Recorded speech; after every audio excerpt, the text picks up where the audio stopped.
मैं सोनू कश्यप जी, जो जिस भाई की हत्या हुई है, जिसको जला के मार दिया, उस माँ को मैंने तड़पते हुए देखा, उसकी बहन को मैंने बड़ी को तड़पते देखा।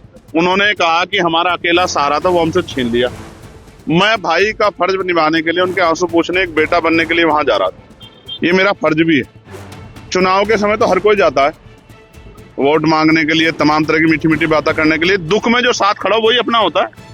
मैं अपना होने का फर्ज निभाने जा रहा था, मगर मुझे पता लगा कि यहाँ अचानक से हमारे सम्मानित जो अधिकारी, उन्होंने ट्रैक्टर ट्रॉली रोक के वो मेरे सामने आ गए। अब वो मुझसे कहना कि आप नहीं जा सकते हो।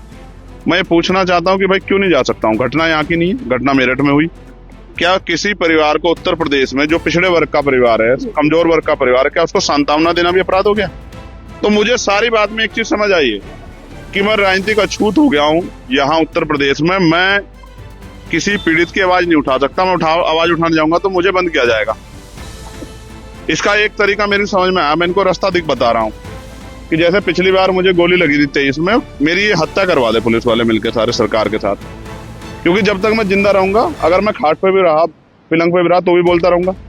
तब भी जब भी इन पर अन्याय होगा मैं बोलूंगा, पिछड़ों पे, दलितों, मुसलमानों पे, गरीबों पे, बहनों पे।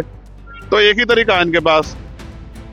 ये लोकतंत्र को कुचल रहे हैं, ये संविधान को चल रहे हैं। ये मेरी हत्या करवा दें, इसके बाद तो इनको शांति मिल सकती है। वरना जब तक मैं हूँ, क्या तो ये जुल्म रोके।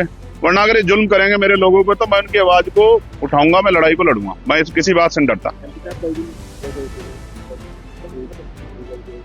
भाई। मैं तो जब तक परिवार को नहीं सुनूंगा तब तक मैं कुछ नहीं कह सकता हूँ। मैं तो जाऊंगा, जब उनके पास जाऊंगा, वो मुझे अपनी पीड़ा बताएंगे।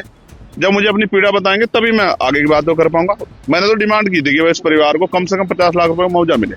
क्योंकि देखो मेरी बात सुनो, आप भी पत्रकार साथी हो, अगर आपके साथ कोई दुर्घटना हो, आपके बच्चों क्या होगा भाई?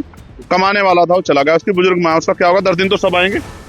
तो उसको 50 लाख रुपए मदद दो, एक सरकारी नौकरी मिले, और सबसे इम्पोर्टेंट है इस घटना की सीबीआई जांच हो। ये मांग उठा रहे हो। अब आप पीड़ित यहाँ जाएंगे या यहाँ से वापस जाएंगे? आप बताओ मुझे। मैं जैसे आगे बढ़ूंगा तो मीडिया वाले कहेंगे पुलिस क्या लड़ रहे हैं। तो मैं शांति से बड़े अधिकारियों को कह रहा हूँ कि वो मुझे अपनी गाड़ी में ले चलें, मोटरसाइकिल पे ले चलें। मैं अपने सब साथियों को वहीं रुके। मैं अकेला आदमी जाकर उनके बात सुन के और उसको आगे आपके सामने बता दूं। इसके अलावा बताओ रास्ता क्या लोकतंत्र में? अगर लोकतंत्र में चुनावा प्रतिनिधि जनता के बीच नहीं जाएगा, औरों की दिक्कत है कि नेता जाते नहीं है, मैं जा रहा हूं तो मुझसे दिक्कत ये है कि वो क्यों जा रहा है।